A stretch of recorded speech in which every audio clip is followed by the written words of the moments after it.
Thank you, Mr. Chairman, and thank you, Director Vought, for testifying before us today. Apologize for the abuse you've had to take from the other side. President Trump's fiscal year 2027 budget builds on last year's progress to cut wasteful spending, promote economic growth, and invest in our armed forces to advance his peace through strength agenda, which I fully support. In fiscal year 26, congressional Republicans delivered 12 more fiscally responsible appropriation bills, avoiding a bloated omnibus, while reducing overall discretionary spending by approximately $1 billion and non-defense discretionary spending by about $18 billion. Director Vought, with your help and hard work, we also enacted the first successful rescissions package since really 1999, cutting nearly $9 billion in wasteful spending, including cutting nearly $4 million that was scheduled to be used to promote LGBT democracy initiatives in the Western Balkans, cutting nearly $40 million for low-emission development in West Africa, and cutting nearly $25 billion scheduled for climate resilience programs in Honduras. Think about all those millions of taxpayer dollars that have been saved by in large part due to the incredible work of you, Director Vought, and of your staff, that some of them are here, and so thank you very much for your hard work as well.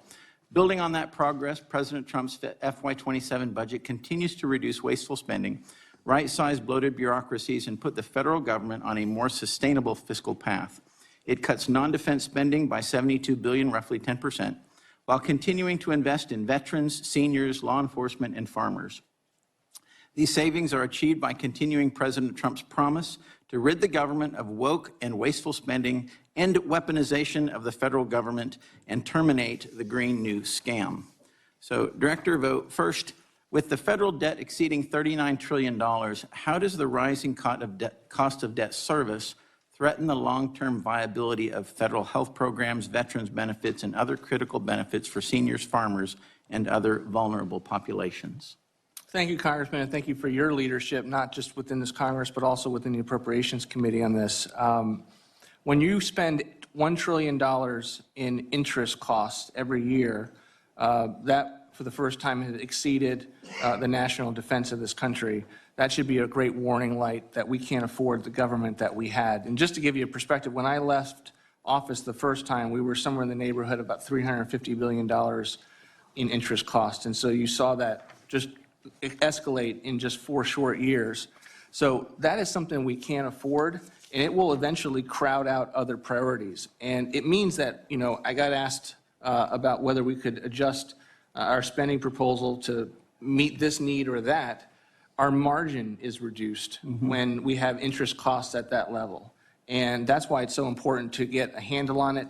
And I appreciate the work that this Congress has done in particular in that vein. Well, we will continue trying to make us as fiscally responsible as possible. Within the President's budget, I noticed something new, a new initiative focused on the Second Amendment. $1.4 million to a new office within the Department of Justice Civil Rights Division dedicated to protecting the Second Amendment from unlawful infringement.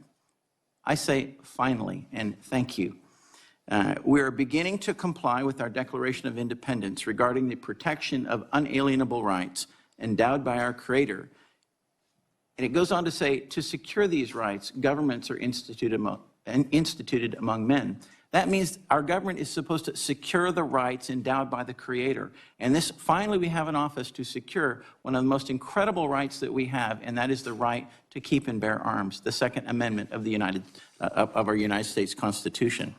So my question to you is, how do we best ensure that this office is aggressive in protecting the Second Amendment and will never allow it to become an office of gun control infringing on this critical constitutional right? Well, thanks for the question. I think part of that is to trust the team that the President has that envisioned this office, and then to continue to make sure that we give progress reports to the Appropriations Committee for those who have a great interest in this area, and to make sure that over the long haul, the culture does not become completely reversed to that which what it was set up to do. Would it help if we codified some of that? I think that would be a great idea, yeah. Okay, all right, I'll work on it. Thank you. Yep. And I yield back.